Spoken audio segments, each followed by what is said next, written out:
আছে আছে আমরা পাইবেন আমরা চাই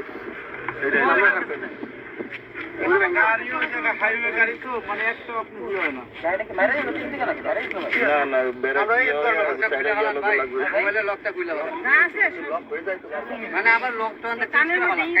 তাইলে তো এর কথা আপনি ওর ব্যস্ত করতে পারেন তোমার হাতে নিয়ে আরে এফআই বলো তো ওই হারাম তো এ বেন নিয়ে আইন ভাই